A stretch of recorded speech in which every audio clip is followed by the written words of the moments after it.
है guys, welcome to Unacademy. This is Navdeep. आज के डीएनए के साथ मैं आपके सामने हूं। आज का डीएनए बड़ा इंटरेस्टिंग होने वाला है क्योंकि क्वेश्चंस ही इतने ज्यादा हैं। स्टैटिक्स से पूरे का पूरा आज का न्यूज़पेपर जुड़ा हुआ है।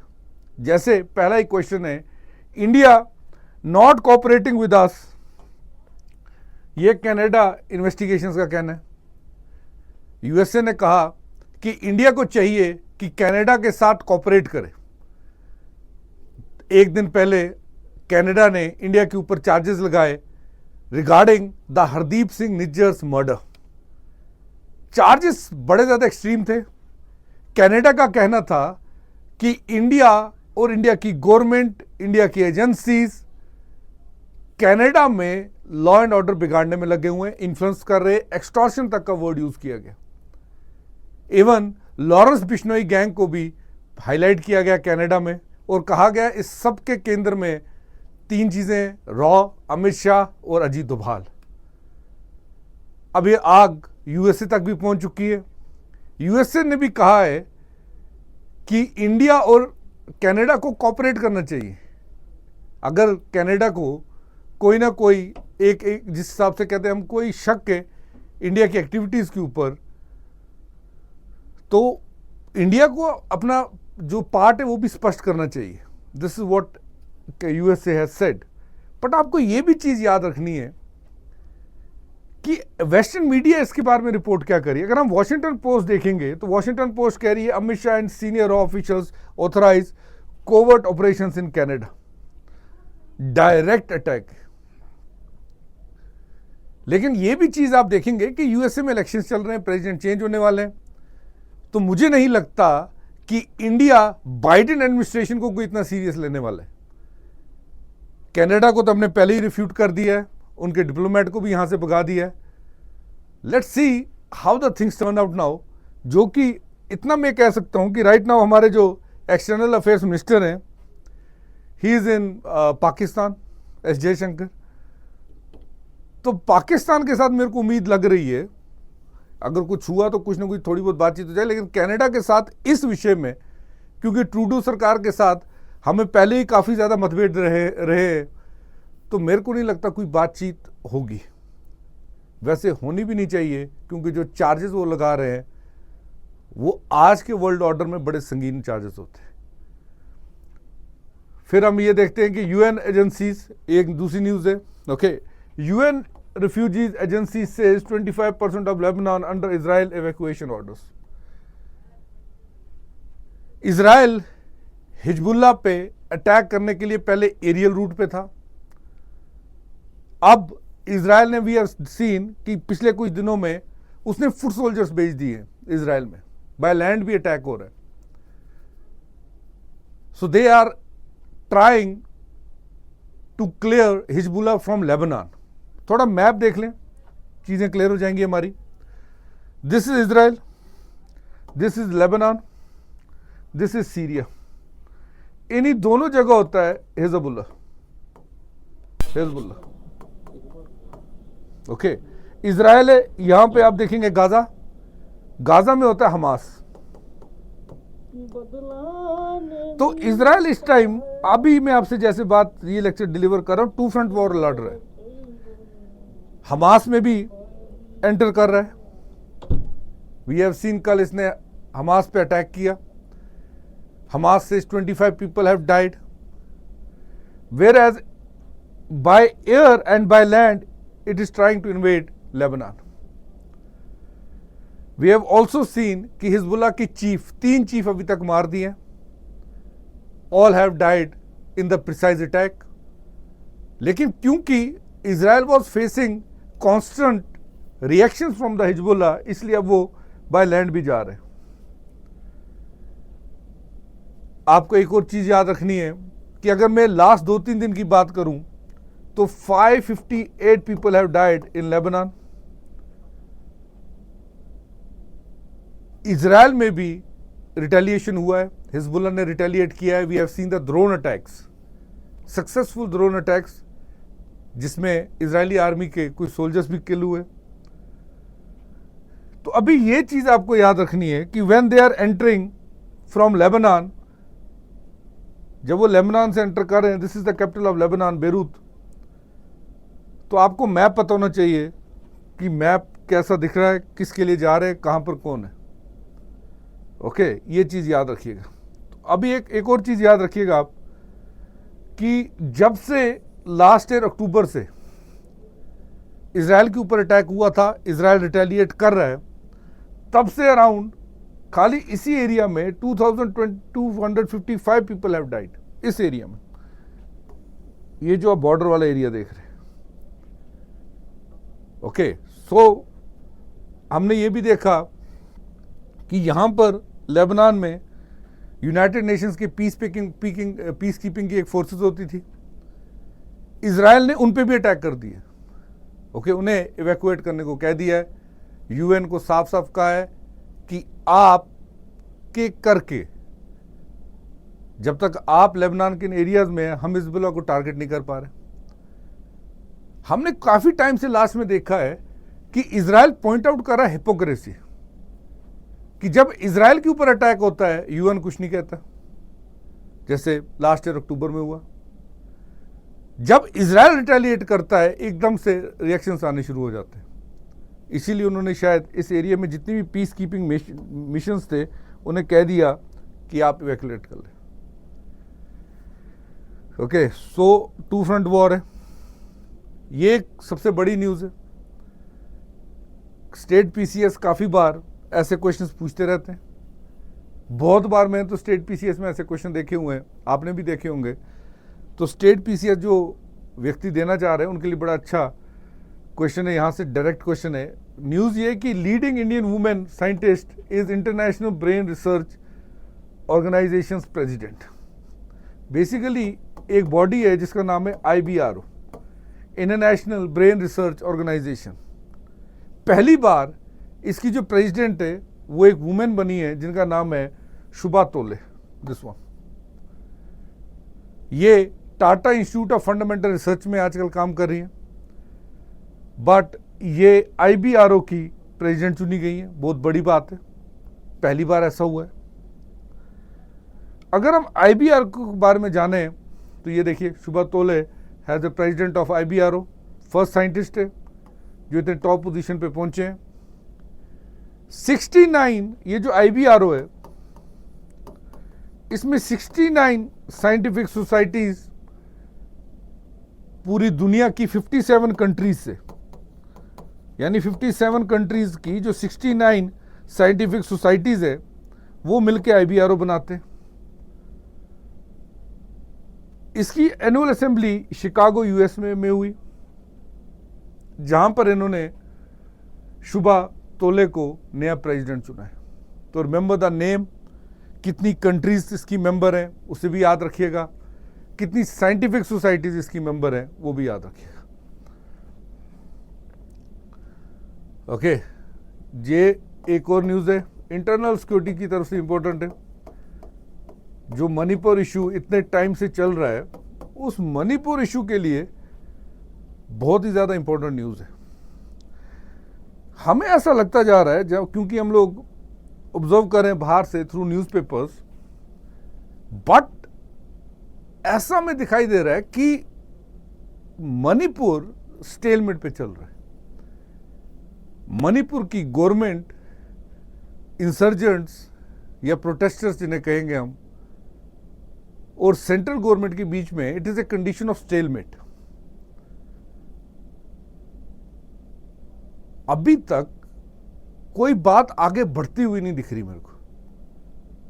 We have also seen rocket attacks, we have seen the use of sophisticated weapons, we have seen killing of tribal members of the other communities. काफी बार जो अपोजिशन है वो भी ये इशू उठा चुके हैं कि यहां पर प्रेसिडेंट रूल लगा दिया जाए। तो बड़ा कुछ चल रहा है लेकिन हो कुछ नहीं रहा मणिपुर के इशू में। एक अटेम्प्ट सेंट्रल गवर्नमेंट ने किया स्टेलमेट को किसी तरीके से तोड़ा जाए, ओवरकम किया जाए, बिकॉज वी हैव सीन काफी सारे जो स्टेप्स है वो सेंट्रल गवर्नमेंट ले रही है कि किसी तरीके से इशू को रिजॉल्व करें। सेंट्रल गवर्नमेंट ने मणिपुर के एमएलएस का एक साथ एक मीटिंग अरेंज की थी,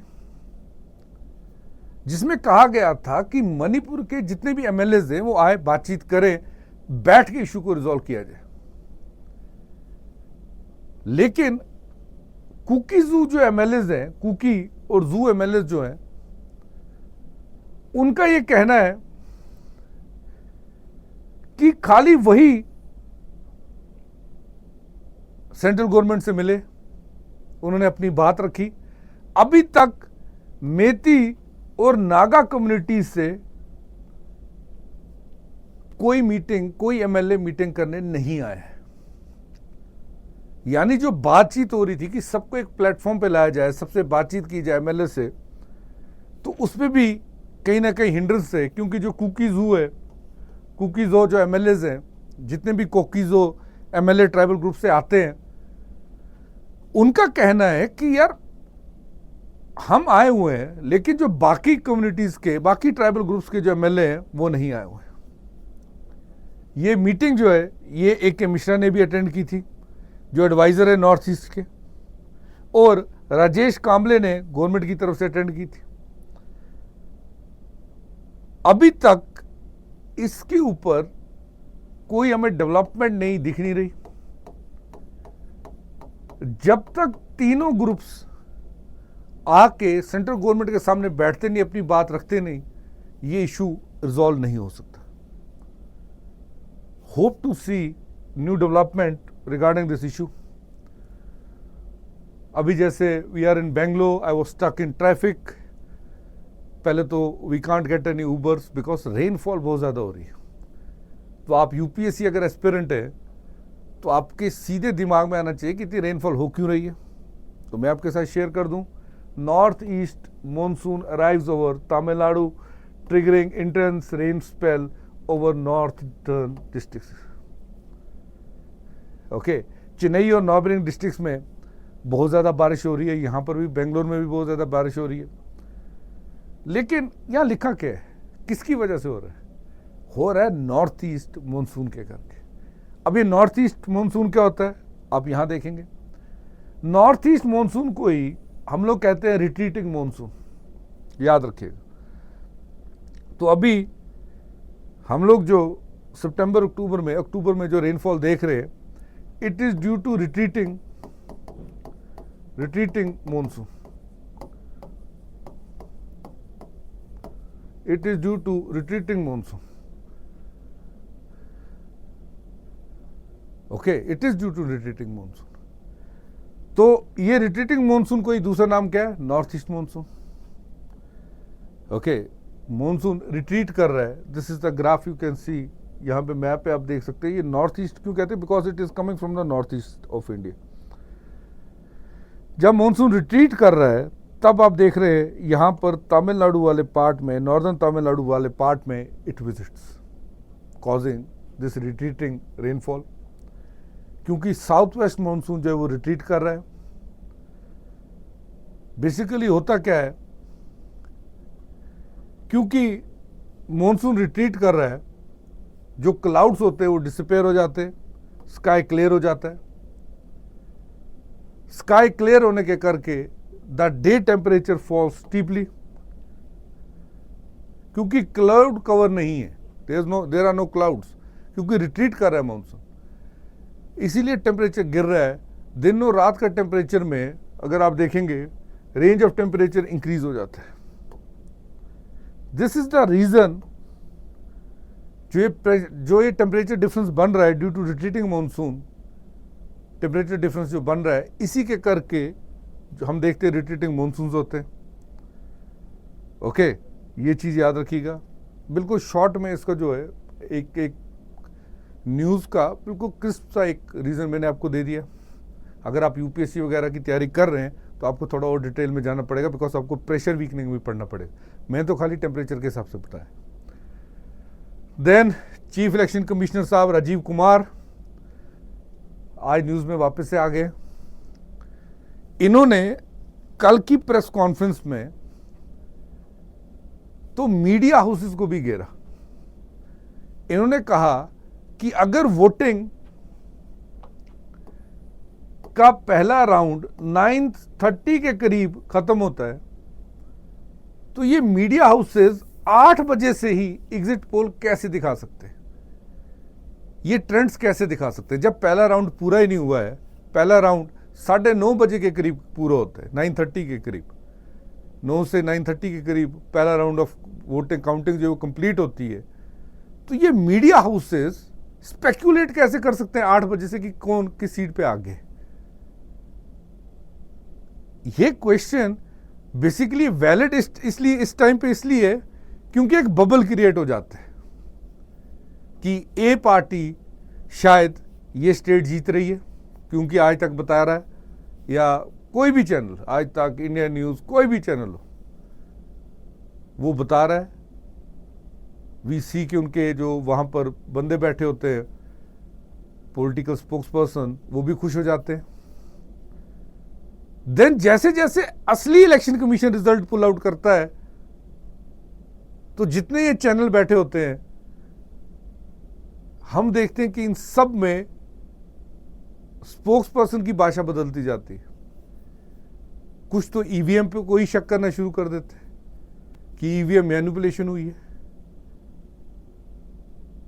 ये तो ऐसा ही है, मतलब कि आपने अभी तक यूपीएससी का पेपर दिया नहीं, आप टेस्ट सीरीज दे रहे हैं और आप you are scoring around 100+ score, then आप यूपीएससी का पेपर देने बैठे, ऑफ कोर्स हार्ड ही होगा, अनएक्सपेक्टेड होगा, यू गॉट 50 पॉइंट्स। तो अब आप ये 100 शीट वाला स्कोर लेके यूपीएससी चले जाएं और वहां बोले कि हमारे तो 100 आ रहे थे, ये कैसे हो रहा है, 50 तो आना ही चाहिए, तो फ्रॉड है। ऐसा नहीं हो सकता। The same thing is happening here. Media houses, जो कल चीफ इलेक्शन कमिश्नर साहब ने जो एक सबसे बात की, बिल्कुल वैलिड है कि आप रिजल्ट ला कहां से रहे। अगर आप जो रिजल्ट ला रहे हैं वो आपकी स्पेकुलेशंस पे है, तो उसे जनता को बोलिए कि ये हमारी स्पेकुलेशन है, ये हमने ट्रेंड देखा है। रिसेंटली हरियाणा पोल्स का अगर आप लोगों ने रिजल्ट देखा हुआ, we saw the same thing, same चीज हम लोगों ने देखी। Okay, so this was another thing. Chief election commissioner का नाम याद रखना राजीव कुमार है, और 2 इलेक्शन कमिश्नर्स हैं। एक का नाम गणेश कुमार है, दूसरे एस संधू है। कल इन्होंने आके महाराष्ट्र झारखंड की इलेक्शन की डेट्स को अनाउंस किया कि नवंबर 20 को महाराष्ट्र की सारी 288 सीट्स पे इलेक्शन होगी, एक साथ होगी। Okay, this they have said. And इसी के साथ एक चीज मैं आपको यहां पे बता दूं, ये देखिए, ये CC slams exit poll early trends on TV channel, ये भी यहां पर दिया हुआ है। इलेक्शन कमीशन ऑफ इंडिया एक परमानेंट इंडिपेंडेंट बॉडी है जो कॉन्स्टिट्यूशन में बनी हुई है। It is a constitutional body, और properly there is an article जो इसे डील करता है, 324। ये पार्लियामेंट में लोकसभा राज्यसभा की इलेक्शंस करवाते हैं, state legislative assembly, state legislative council की इलेक्शन करवाते हैं, president of India and vice president की इलेक्शन करवाते हैं। पंचायत म्यूनसिपालिटीज की ये नहीं करवाता, election commission of India election नहीं करवाता। पंचायत और म्यूनसिपालिटीज की इलेक्शन करवाते हैं हमारे अपने स्टेट इलेक्शन कमीशन। ओके, ये चीज याद रखिए। बिल्कुल वही पहली न्यूज जो मैंने आपके साथ डिस्कस की थी कि जो हरदीप सिंह निज्जर की डेथ के बाद जो कनाडा कह रहा है कि he was killed by raw and other agencies,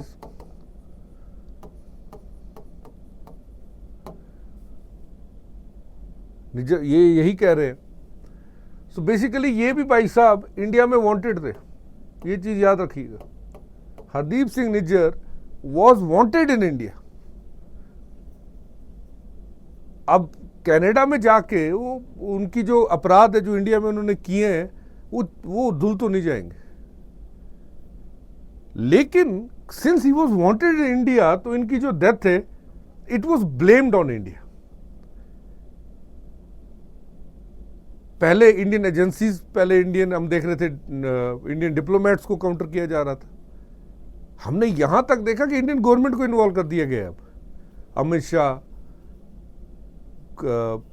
जिसमें आपके रॉ आती है, Amit Shah, prime minister Modi, national security advisor ji Doval, इन सबको इन्वॉल्व कर दिया गया। और इवन ये कहा है कि Indian government is using Lawrence Bishnoi gang to target them. Lawrence Bishnoi gang जो जेल में, ओके, लॉरेंस बिश्नोई खुद जेल में, बाबा सिद्दीकी हत्याकांड में भी उन्हीं का नाम है, अभी कनाडा भी उनका नाम ले रही है। तो ये सब चीजों के करके वापस से कनाडा और इंडिया के जो रिश्ते हैं बिल्कुल स्टीप लो पे जा चुके हैं। वैसे इतने अच्छे तो थे नहीं, लेकिन इतने ज्यादा नीचे भी नहीं थे। कल अगर आप एक प्रेस कॉन्फ्रेंस देखेंगे कनाडा की मिनिस्टर्स की, तो जब उनसे क्वेश्चन किया गया, काउंटर क्वेश्चन किया गया, तो दे हैड नो आंसर। उनसे प्रूफ के बारे में पूछा गया, नो आंसर। उनसे पूछा गया कि आप इंडिया के खिलाफ क्या एक्शन लोगे, अगर आप एक्शन लोगे तो आपकी अपनी इकॉनमी भी इंपैक्ट होगी, no answer. We have seen even the NDP के जो चीफ है एनडीपी पार्टी के वहां की, जगमीत, उनके पास भी कोई आंसर नहीं था। अब कनाडा ऐसा कर क्यों रहा है? मे बी फॉर वोटिंग, क्योंकि लास्ट बार भी ये बड़ी मुश्किल से इलेक्शन जीते थे, एक राइटिस्ट पार्टी का ही सहारा इन्हें लेना पड़ा था। एंड सेकंड चीज ये है कि कहीं ना कहीं जो एजेंडा इंडिया के खिलाफ चल रहा है उसको फ्यूल करने के लिए। Okay, so this is what it is. वापस से न्यूज में देखिए, जैसे मैंने कहा था कि इजराइल 2 फ्रंट वॉर लड़ रहा है। एक war it is fighting with Lebanon, ये दूसरी वॉर है गाजा स्ट्रिप वाली। यहां पर भी बेगुनाह इनोसेंट मारे जा रहे हैं। इजराइल कहता है कि we are killing the terrorist, we are killing the extremist, लेकिन हम नहीं नेगोशिएट, हम ये बिल्कुल बात नेगेट कभी कर ही नहीं सकते कि only the terrorist are killed. हमेशा जब भी कभी अटैक होता है, वी हैव सीन काफी सारे सिविलियंस भी मरते हैं, because war doesn't see a character. War नहीं देख सकती, जब आप वॉर में आप नहीं देख सकते कि कौन इनोसेंट है, कौन टेररिस्ट है। Same thing is happening on both the sides. Israel में भी यही हो रहा है, गाजा में भी यही हो रहा है, इवन ऊपर लेबनान में भी अब यही हो रहा है। 50 आदमी जो है, जो गाजा पे जो अटैक हुआ, इस पे मर गए। This is Israel. ये इजराइल का वहां पे ये वाला एरिया जो है इसको कहते हैं गाजा। या ऊपर आ गया आपका लेबनान, दिस इज सीरिया। ये जो बीच का एरिया है इसे कहते हैं गोलन हाइट्स। गोलन हाइट्स पे अभी इजराइल का कब्जा है। Okay, Israel is controlling it. यहां से सीरिया पे भी कंट्रोल करते हैं, लेबनान पे भी। ओके, यहां पे याद रखिएगा, this is Jordan, this is West Bank, this is Palestine. और जो एरिया बच गया, जो ये वाला एरिया बच गया है जिसे मार्किंग विद ग्रीन, यही इजराइल है। ओके, तो इजराइल ने यहां पे अटैक किया। क्लियर? Remember the map. ये याद रखें कि कौन सी बॉडी कहां पर है, हिजबुल्लाह कहां पर है, हमास कहां पर है, ओके, यूथीज कहां पर है, हुतीज कहां पर है। They are in Yemen, south में। पूरा मैप होगा, मैं बता देता आपको। ओके, सो अगर अभी तक आपको क्लासेस अच्छी लग रही है, I hope all of you enjoy the classes on Unacademy. हमारे पास एक फ्लैट 50% ऑफ ऑफर है आप सबके लिए। 9 मंथ्स की फ्री एक्सटेंशन भी है आप सबके लिए। ये ऑफर आप लोग अवेल कर सकते हैं, जिसमें आपको 50% ऑफ मिल रहा है, 9 मंथ्स की फ्री एक्सटेंशन मिल रही है। याद रखिएगा, 2023 में हमारे 70+ सिलेक्शंस थे। इस एक सब्सक्रिप्शन के साथ आपको सब बैचेस की एक्सेस मिलेगी, ऑल बैचेस एक्सेस। यानी आप इंग्लिश किसी भी एजुकेटर से पढ़ सकते हैं, इंग्लिश बायलिंगुअल किसी से भी आप पढ़ सकते हैं। आपको सेपरेट टेस्ट सीरीज लेने की जरूरत नहीं है। We give lectures with PDF, mains की टेस्ट सीरीज प्रॉपर एवेल्युएशन के साथ, और 1-on-1 मेंटरशिप तो अवेलेबल है ही है। You will get all this and to study with your best educators, आप you can get all this for 24,999। Okay, तो एक नॉमिनल सी प्राइस में आप सब you can have it. Okay, 24,999। Batch का नाम आगाज है। क्लियर। वी ऑल्सो हैव अरम बैच, यूपीएससी 2026 को जो टारगेट कर रहे हैं उनके लिए भी। Okay, this is from basics to advanced. And 2027 we have Aagaz batch. Okay, ये सब डिटेल्स है, प्लीज देख लीजिएगा इसे। एंड मैं चाहूंगा कि आप लोग ये क्लासेस देखें, एजुकेटर्स की स्पेशल क्लासेस देखें and feel the difference yourself. जरूरी नहीं कहीं जाके ही तैयारी हो सकती है, घर पे बैठे भी तैयारी हो सकती है। And home is the best environment. Okay, we also have आज बड़ी न्यूज, उमर अब्दुल्ला जो है जेएंडके के एज ए चीफ मिनिस्टर शपथ लेंगे। 2014 के बाद पहली बार इलेक्शंस हुई थी, national conference has won it. भले ही जेएंडके फुल स्टेट नहीं है, but still Omar Abdullah has a lot of responsibility. जो ब्रिज है बिटवीन जेएंडके की गवर्नमेंट हमेशा स्पेशल इसलिए होती है क्योंकि it is a bridge between the people of Kashmir and the central government. So let's see, भले ही पावर्स रिस्ट्रिक्टेड है, लेकिन let's see how the thing turn out and how the new government changes the destiny of J&K. क्योंकि J&K में unemployment बहुत ज़्यादा है, काफ़ी सारे इश्यूज भी हैं अभी। अब ज़्यादा वो इश्यूज नहीं हैं जो पहले होते थे एक्सट्रीमिज्म के, अब ज़्यादा इश्यूज अनएम्प्लॉयमेंट के हैं। कुछ बहुत बड़े इश्यूज जो है वहाँ पर रिजर्वेशन के भी हैं, बिकॉज जो जनरल स्टूडेंट्स हैं उनके लिए रिजर्वेशन के करके काफ़ी उनके लिए असर पड़ रहा है। जो नई रिजर्वेशन पॉलिसी उनकी, it is directly impacting the general population. So ये सब इश्यूज उमर अब्दुल्ला के पास हैं। Let's see how Omar Abdullah tackles it. Since I also belong to Kashmir, so my best wishes with him. Now we also have this India, US conclude 35.5 billion deal for procurement of 31 armed UAVs. इसे Predator drone कहते हैं।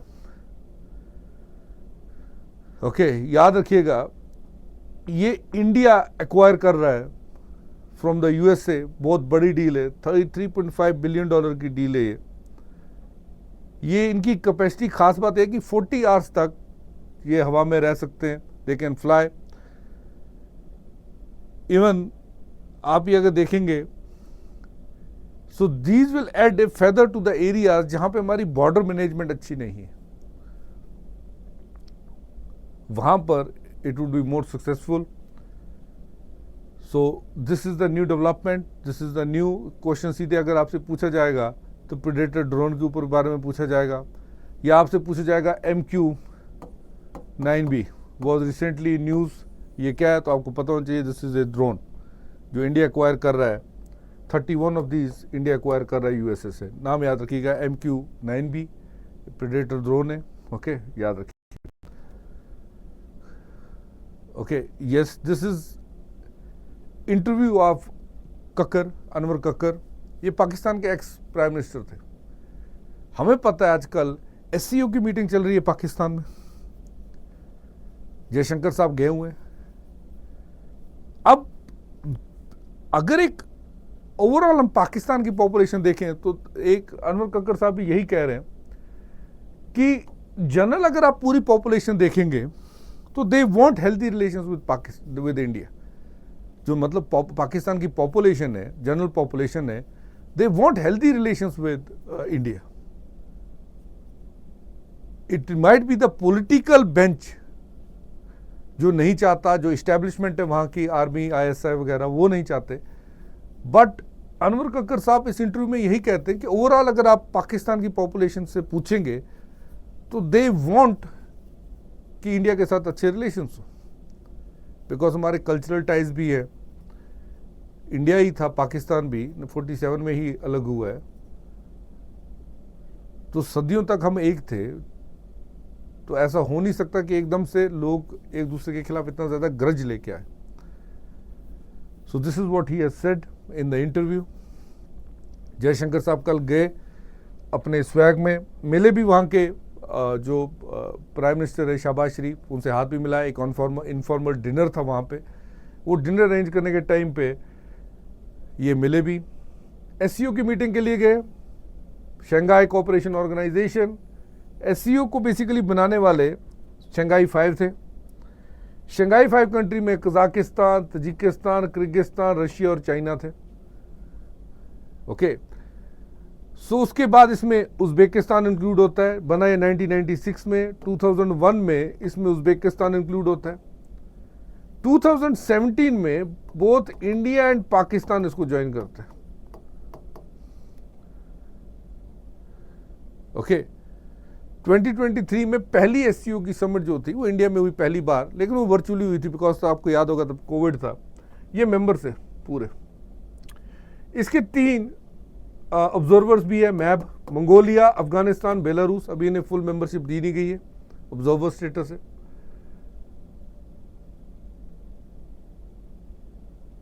जो India वाली 2023 की summit थी जो India में virtually हुई, इसमें ईरान को भी पार्ट बनाया गया। ओके, सो अभी अगर आप देखेंगे तो इट हैज 9 मेंबर्स।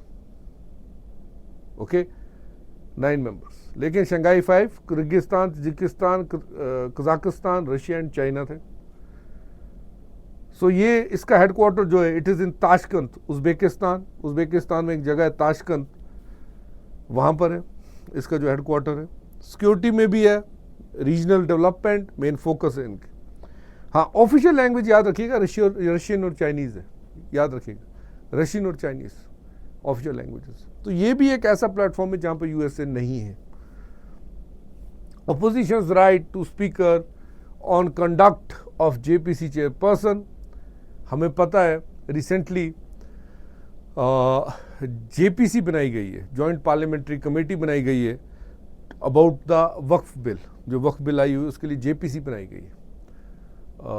हमें यह भी पता है कि JPC is a ad hoc committee, यानी टेम्पररी है। It is not a standing committee, permanent नहीं है। जब भी कोई बिल पे ज़्यादा चर्चा की ज़रूरत है तो जेपीसी इज़ फॉर्म्ड। अक्सर नहीं बनते, किसी इन्वेस्टिगेट करना हो किसी इश्यूज़ को, जिसे हम अर्जेंट इशू कहते हैं, इश्यूज़ ऑफ नेशनल इंपॉर्टेंस कहते हैं, उनके लिए जेपीसी बनाई जाती है। जेपीसी के पास अभी भेजी गई है वक्फ बिल, उसी को लेकर इश्यूज चल रहे हैं। आपको ये चीज़ याद रखना है कि जेपीसी की मेंबरशिप फिक्स नहीं है।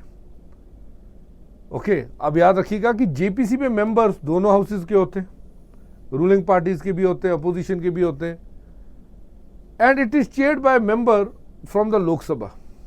हमेशा लोकसभा का मेंबर ही जेपीसी को चेयर करता है। याद रखना, मेंबर है, मिनिस्टर्स नहीं होते इसमें। स्पीकर अपॉइंट करते हैं। क्वेश्चन सीधा आएगा, who appoints the chairman of JPC, तो नाम आएगा स्पीकर।